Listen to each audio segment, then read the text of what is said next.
Müəllim gündəliyə qeyd yazdı, valideynin və cəmiyyətin qınağı ilə üzləşdi. Kiminsə musiqisinə qulaq asırdı və mən onu cəzalandırdım, məşğul olun.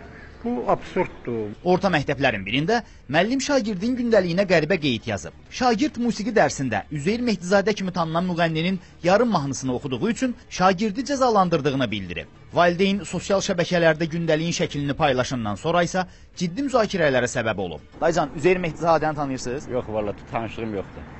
Mahnı oxuyanda onun bir yarım mahnısı var. Musiqi dərsində uşaq onu oxuduğu üçün müəllim onu cəzalandırıb. Yəqin sizin də nəvələriniz var. Münasibətiniz necədir bu məsələyə? Musiqi dərsində mahnı oxuyarlar da. Oxuyub da musiqi dərsidir, uşaqdır da oxuyub. Nə var ki buna? Ürəyindən keçib oxuyubdur. Hər halda səsi var ki oxuyub. Təhsil məsələləri üzrə ekspert Əjdər Ağayev bildirir ki, müəllimlər gündəlik vasitəsilə valideynlərə öz fikirlərini çatdıra bilər. Lakin çalışmaq lazımdır ki, gündəlikdə şagirdləri ruhlandıran fikirlər yazılsın. Lakin gündəlikdə hər hansı xırda bir məsələ və yaxud uşaq xarakterindən yaranan, uşaq hərəkəti ilə bağlı olan, hansı ki bu təbii hesab olunur, bununla bağlı məlumatlar vermək və yaxud cəzalandırma xarakterli sözlər yazmaq olmaz. Bir valideyn kimi münasibətim belədir ki, mahnıya görə uşağı, şagirdi acıqlanmaq və yaxud nəsə şey eləmək nə qədər düzgündür ki.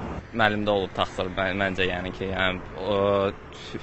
mahnıya görə yəni cəzalandırmaq məncə düzgün deyil. Ekspert Əjdər Ağayev hesab edir ki, müəllimlər gündəliklə işləmə qaydalarını daha yaxından öyrənməlidir. Uşaq əgər müəllimə yox, özünün musiqisinə qulaq asıbsa, əlbəttə o müəllim onu sahmana salmalıdır, maraqlandırmalıdır, cəlb etməlidir. Yəni metodik yanaşma ilə o həllini tapmalıdır. Bu elə bir böyük şey deyil ki, valideynə göndərilsin. Ümumilikdə isə şagirdin musiqi dərsində tədris olunan vəsaiti kənara qoyaraq Üzeyir Mehdizadənin mahnısını oxuması musiqi zövqümüzlə bağlı narahatlıq doğurur.